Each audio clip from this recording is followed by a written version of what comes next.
ॐ स्थापकाय च धर्मस्य सर्वधर्मस्वरूपिणे अवतारवरिष्ठाय रामकृष्णाय ते नमः। শ্রী শ্রী রামকৃষ্ণ লীলা প্রসঙ্গ স্বামী শারদানন্দ। ভগবানের কাছে আমরা प्रार्थना करी। आप लोग को बांग्ला समझ में आता है?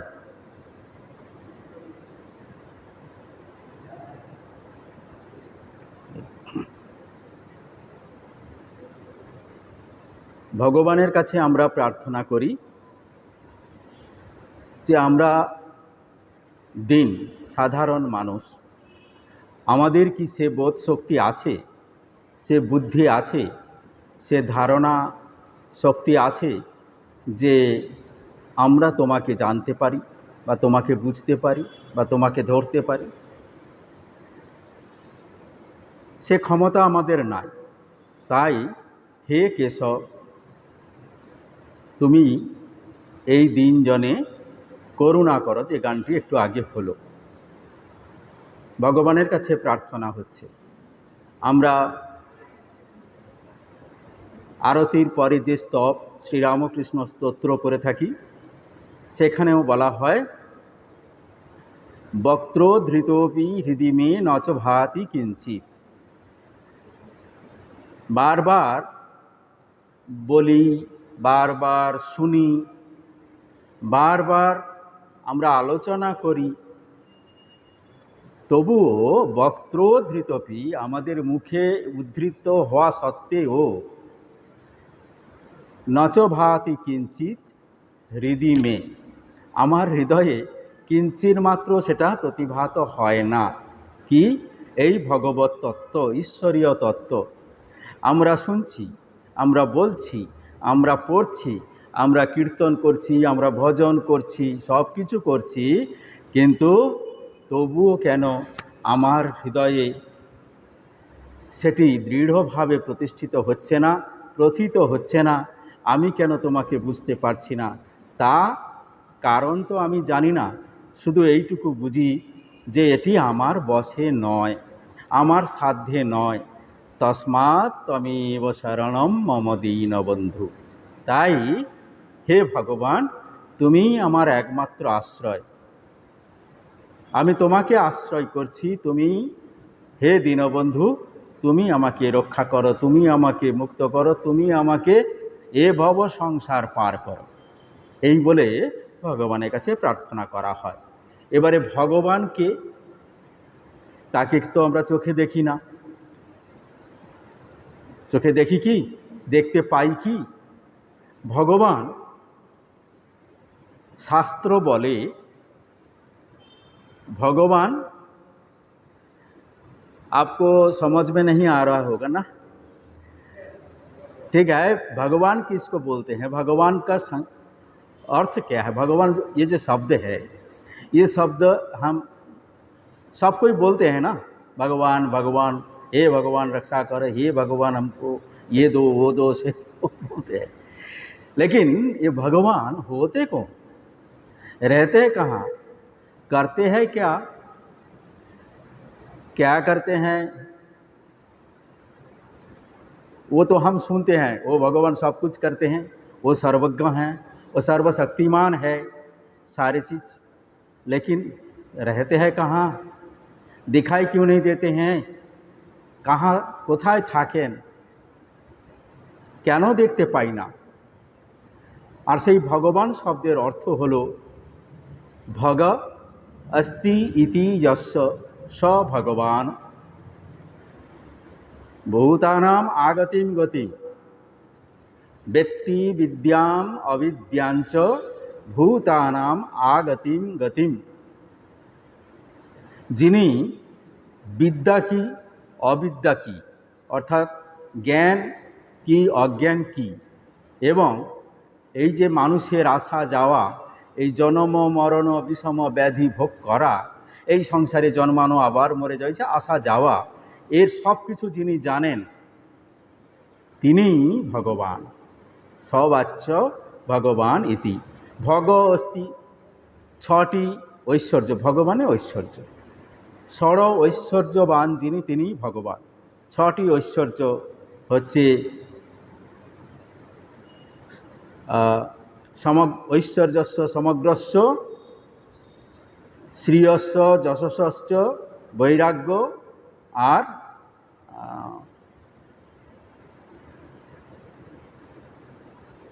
সমগ্র ঐশ্বর্য, যশ, শ্রী, বৈরাগ্য, একটু বাকি দুটো মনে আসছে না। ছটা ঐশ্বর্য তার মধ্যে সম্পূর্ণরূপে থাকছে, তাই তিনি ভগবান। ভগ আছে যার, তাকে ভগবান বলা হয়। তা তিনি ঈশ্বর। কিন্তু আছে এমন কোনো মানুষ বা এমন কোনো ব্যক্তি এখানে আছে জগতে যার এই ছটি ঐশ্বর্য আছে? থাকে না। একটি, দুটি, তিনটি, বড়জোর থাকে, সবার থাকে না। তাই মানুষকে ভগবান বলা যায় না। আবার বলা হয় এই মানুষই ভগবান হন। এই মানুষ ভগবান হন কখন হন? যখন তিনি মানুষ রূপে অবতীর্ণ হন। অর্থাৎ স্বয়ং ভগবান, স্বয়ং ঈশ্বর অনুকম্পাবশত কৃপা করে জগৎ কল্যাণের জন্যে, ধর্ম সংস্থাপনের জন্যে, অধর্মের বিনাশের জন্যে, দুষ্কৃতির বিনাশের জন্যে এবং সাধু সন্ত সজ্জনের রক্ষার জন্যে তিনি এখানে তার নিজেকে মায়া অবলম্বন করে এই ধরাধামে অবতীর্ণ হন। যুগে যুগে যখন যেমনটি প্রয়োজন হয় তেমনটি রূপে। কখনো তিনি রাম রূপে এসেছেন, কখনো তিনি কৃষ্ণ রূপে এসেছেন, কখনো তিনি বুদ্ধ রূপে এসেছেন, কখনো তিনি চৈতন্য রূপে এসেছেন, কখনো তিনি যিশু রূপে এসেছেন, কখনো তিনি আরও কত কি শঙ্কর রূপে অমুক রূপে এসেছেন। বর্তমান যুগে যুগে সেই भगवान श्री राम कृष्ण रूप लेके ये धराधाम में अवतीर्ण हुए हैं।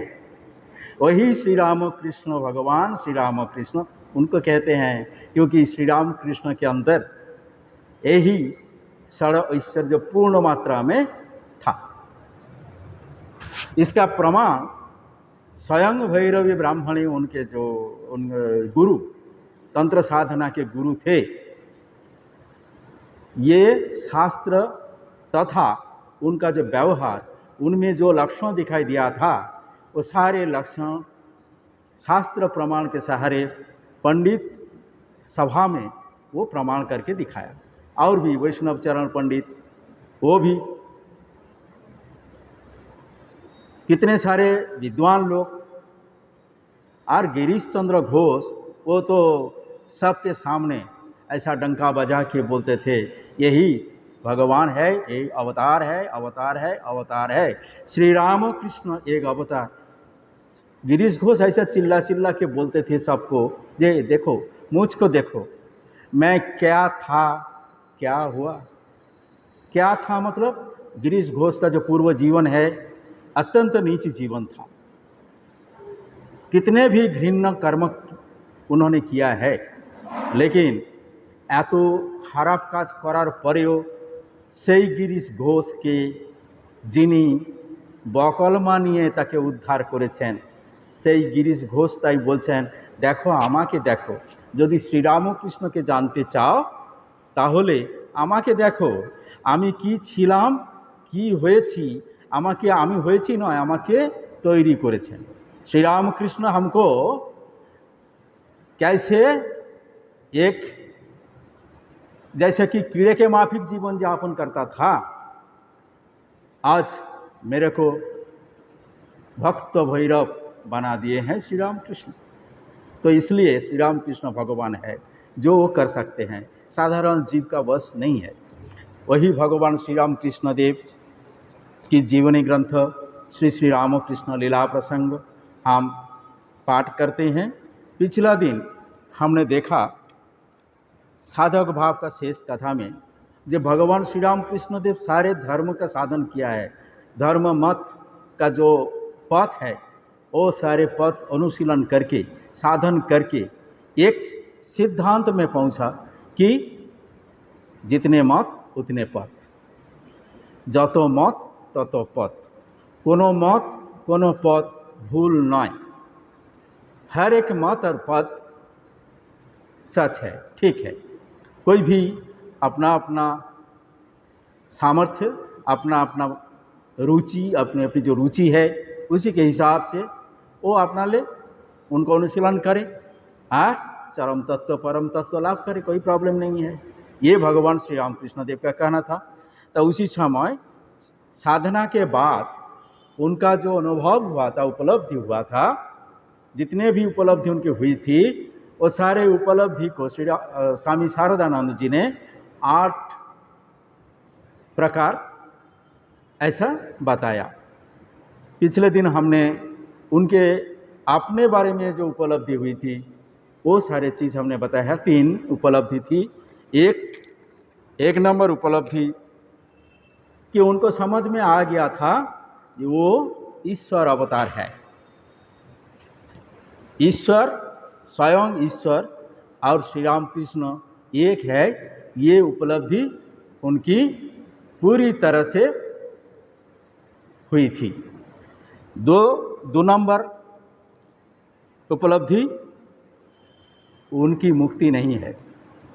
साधारण जीव जब साधन करते हैं, साधन करने के बाद वो परम तत्व चरम तत्व लाभ करते हैं और इस संसार से आना जाना उनका बंद हो जाता है, वो मुक्त हो जाते हैं, भगवान में समा जाता है, भगवान में वो लीन हो जाते हैं, परमात्मा में लीन होते हैं, उनको और जन्म नहीं लेना पड़ता, उनकी मुक्ति हो सकती है। लेकिन जो ईश्वर अवतार होकर आए हैं उनको यही उपलब्धि हुई कि उनकी मुक्ति नहीं होगी, क्योंकि स्वयं श्री राम कृष्ण देव ने कहा कि 200 साल बाद फिर से हमको आना है। वो दिशा निर्देश करके बताया, क्या? उत्तर पूर्व की ओर, अर्थात दक्षिणेश्वर से उत्तर पूर्व की ओर अगर कोई उत्तर पूर्व की ओर अगर कोई देखे तो उसी दिशा में निर्देश करते हुए उन्होंने कहा हमको फिर 200 साल बाद आना है। ये इसका मतलब उनकी मुक्ति नहीं है, क्योंकि भगवान श्री कृष्ण गीता में भी ऐसा ही कहा है, बहुनी में व्यतीतानि जन्मानि तब चार्जुन तान्याहम वेद सर्वाणि न त्वं वेत्थ परंतप। हे परंतप, हे अर्जुन, हे पराक्रमशाली अर्जुन, बहु बार मैं ये धराधाम में जन्म ग्रहण कर चुका हूँ, तुम भी जन्म लिए हो, लेकिन मैं सब कुछ जानता हूँ, तुमको कुछ पता नहीं है, क्योंकि मैं भगवान हूँ, ईश्वर हूँ, मुझे सब पता है, कब आया, किस लिए आया, किस रूप में आया, किस कार्य के करके गया, सारी चीज़ मेरे को पता है, लेकिन तुमको पता नहीं है, क्योंकि तुम साधारण जीव हो, माया से घिरे हुए हो, मायाबद्ध जीव और माया मुक्त शिव। जो क्योंकि भगवान वो मायाधीश है, माया का अधीश्वर है, इसलिए माया उनका बस है, लेकिन उनका बस मतलब उनका बस में है। भगवान जो है वो माया को परिचालना कर सकते हैं, लेकिन जीव जो है वो माया के अधीन है, माया उनको जीव को घुमाते हैं, जंत्रारूढ़ानि माया। हम लोगों को जैसा कि जंत्रवत घुमाते रहते हैं, हम जैसे कोई भी यंत्र लेकर घुमाते हैं, जैसे काम करते हैं, यंत्र को पता नहीं चलता है क्या हो रहा है, लेकिन जो चलाते हैं ऑपरेटर जो है उनको पता है मैं यही कर रहा हूँ। तो यही है जीव और भगवान के बीच डिफरेंस। तो ये बोध भगवान श्री राम कृष्ण देव को हुआ था। 3 नंबर हुआ था उनका ये लीला, वर्तमान अवतार लीला कब समाप्त होगी, उन्होंने कहा था जब मैं कलकत्ता में रहा करूँगा, जिस किसी से हाथ से खाना खाऊंगा, हमको जो खाना दिया जाएगा वो खाना से अग्रभाग लेकर किसी को खिलाने के बाद अवशिष्टांश मैं खाऊंगा, और अंतकाल में केवल पायस बिना कुछ नहीं खा पाऊंगा। उसी समय जानना कि मैं लीला अंत करने वाला हूँ। यही भगवान श्री राम कृष्ण देव को पता चल गया था। तो अपने बारे में ये 3 उपलब्धियां उनकी हुई थी। बाकी 5 उपलब्धियां उन ये केवल आध्यात्मिक विषय में हुआ था। आध्यात्मिक विषय में बाकी 5 उपलब्धियां हुई थी। एक पहला जो है सर्वधर्म सत्य, जो मैंने पहले बोला है, सब धर्म सत्य है, कोई किसी में गलत नहीं है। हम बोलते हैं ना हमारा धर्म ठीक है, तुम्हारा धर्म ठीक नहीं है, हम जैसा बोलते हैं वो ठीक है, तुम जैसा बोलते हो वो ठीक नहीं है। लेकिन भगवान श्री राम कृष्ण देव बोलते हैं नहीं, हर एक धर्म, हर एक मत, हर एक पथ एक ही सत्य है। क्योंकि हमने देखा है, भगवान श्री राम कृष्ण देव ने खुद देखा है कि अंत में एक ही तत्व में पहुंचता है। जो भी जैसे भी मत पथ अनुशीलन करे, अंत में उनको एक ही जगह में जाना है। इसलिए भगवान श्री राम कृष्ण देव कहते थे, ये देखो जैसे एक तालाब है, 4 घाट है, 4 साइड में, एक घाट में पानी लेता है वो बोलते हैं जल, दूसरा घाट में कोई लेता है वो बोलता है पानी, तीसरा घाट में कोई लेता है बोलता है वाटर, चौथा घाट में कोई लेता है बोलता है एक्वा। तो एक्वा, वाटर, पानी, जल नाम अलग अलग से लोग पुकारते हैं, लेकिन चीज वो एक ही है, जल। केवल जल ही जल है, जिसका उपादान है हाइड्रोजन और ऑक्सीजन। ऐसा नहीं है पानी जो लेते हैं उसमें हाइड्रोजन है ऑक्सीजन नहीं है, ऐसा तो नहीं है। जो जल करके लेते हैं उसमें हाइड्रोजन नहीं है ऑक्सीजन है, ऐसा भी नहीं है। हर एक में एक ही उपादान, सब चीज एक ही है, लेकिन अलग अलग नाम से पुकारते हैं, बोलते हैं। जैसे कि हमारा शास्त्र में भी ऐसा कहा है, एकं सत् विप्रा बहुधा वदन्ति। एक सद वस्तु को ज्ञानीगण, पंडितगण अलग अलग नाम से बोलते हैं, अलग अलग भाषा में व्यक्त करते हैं। तो भगवान श्री राम कृष्ण देव ऐसा बोले, सर्वधर्म सत्य है। दूसरा, द्वैत विशिष्ट द्वैत अद्वैत मत जीव को अवस्था भेद से अवलंबन करना चाहिए। जैसे कोई भी चाहे तो अद्वैत भाव अपना नहीं सकते, क्योंकि अद्वैत भावना जो होता है वो अंतिम स्टेज है। अद्वैत भावना मतलब होता है अहं ब्रह्मास्मि, दुनिया में जो कुछ हम देख रहे हैं सारे ब्रह्ममय।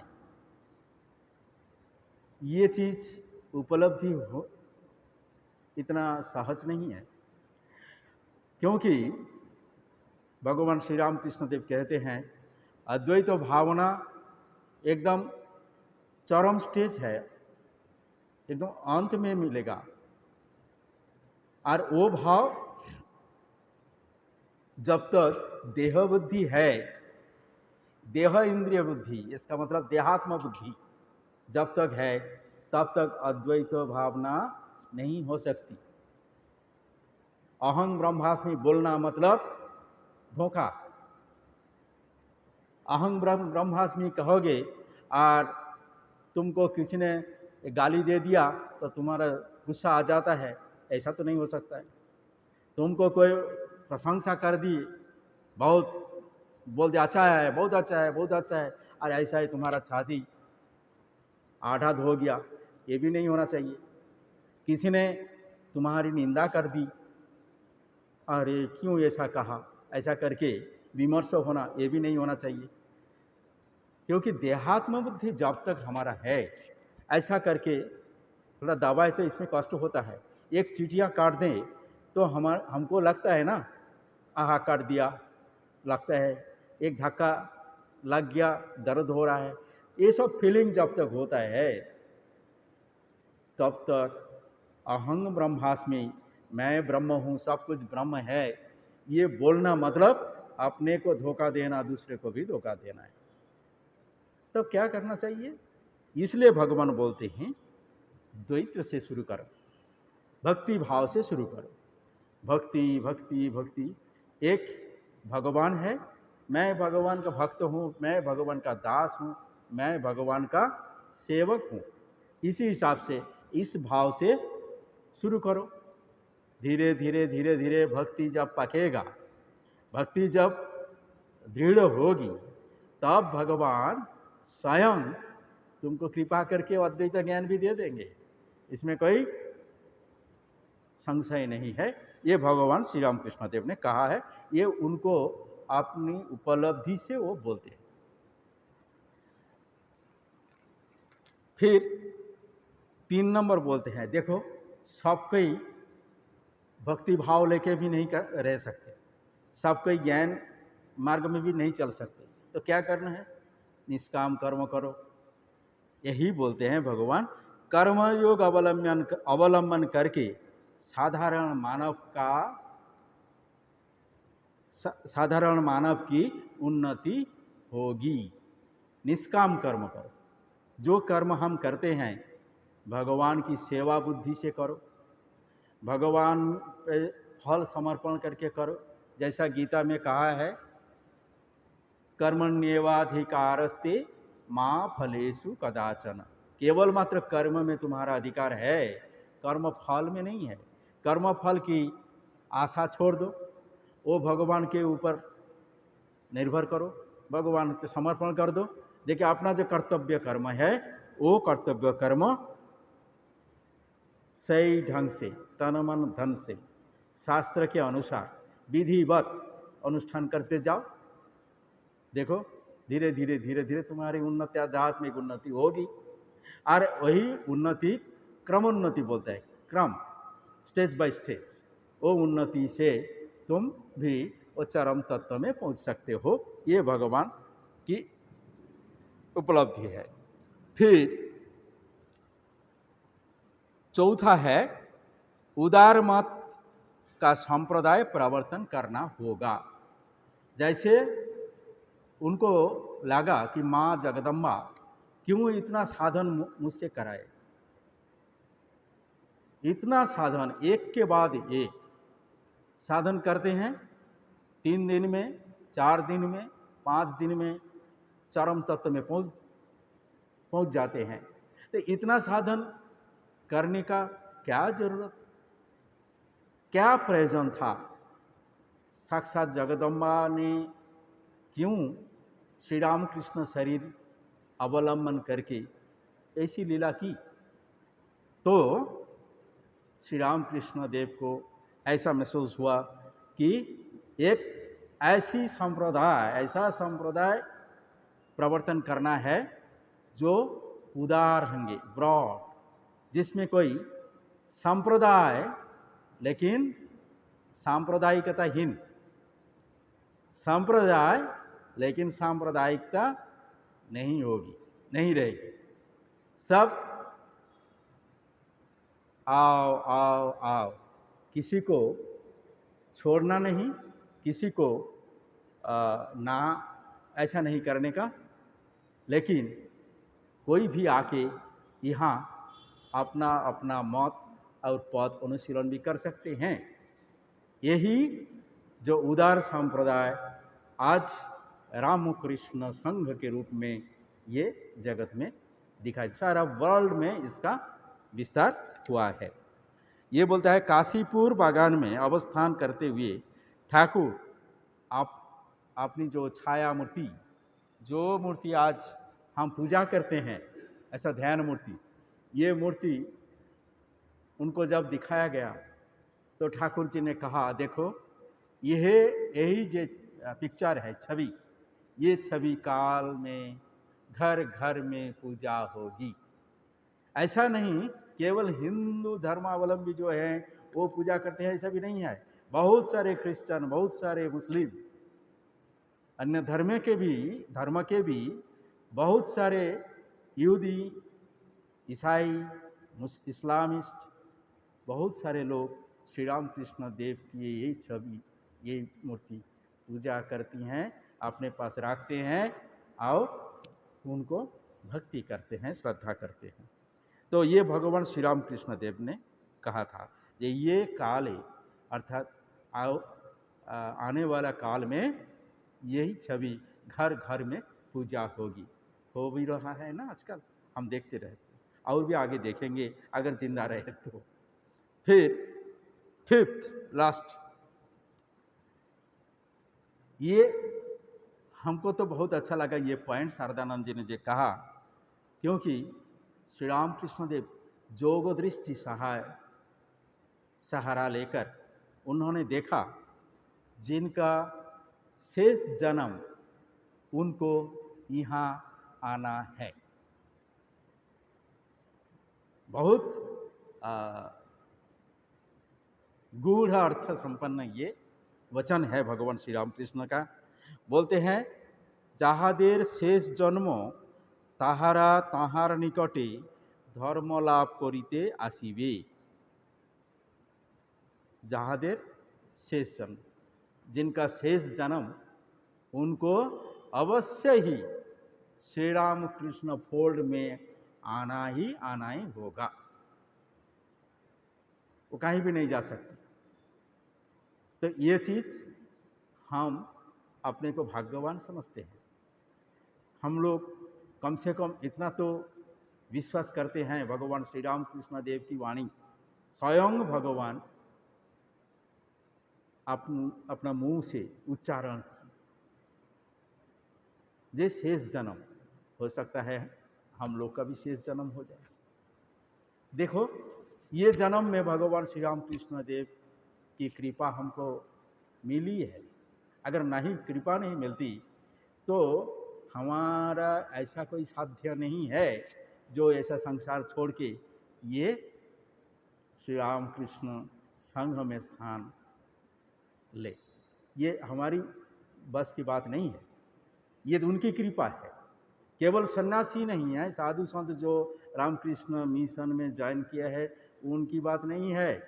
हर एक भक्त जो भगवान श्री राम कृष्ण को भजन करते हैं, भक्ति करते हैं, उनको उनके प्रति प्रेम दर्शाता है, उनको अपना इष्ट मानता है, उनका शेष जन्म, ये बात स्वयं माँ ने भी कही, स्वयं माँ श्री श्री माँ ने भी कही है। जो देखो, जो ठाकुर को पुकारते हैं, ठाकुर को पकड़ के रहते हैं, शेष अंतकाल में स्वयं ठाकुर जी आकर उनका हाथ पकड़ के ले जाएंगे। भगवान श्री राम कृष्ण देव खुद अपना मुंह से बोला और श्री श्री माँ ने भी यही बात कही। तो हम बहुत बहुत भाग्यवान है कि इस समय में स्वयं श्री राम कृष्ण देव के शरण में आए हैं। खाली हम यही प्रार्थना करेंगे, तस्मात् तमेव शरणम मम दीनबंधु। हे भगवान, हे दीनबंधु, तुम ही हमारे शरण हो, तुम्हारा आश्रय हम लिए हैं, तुम हमको ये संसार परावार से उद्धार करो। आज भगवान श्री राम कृष्ण से यही प्रार्थना करते हुए आज का पाठ हम विराम करते हैं।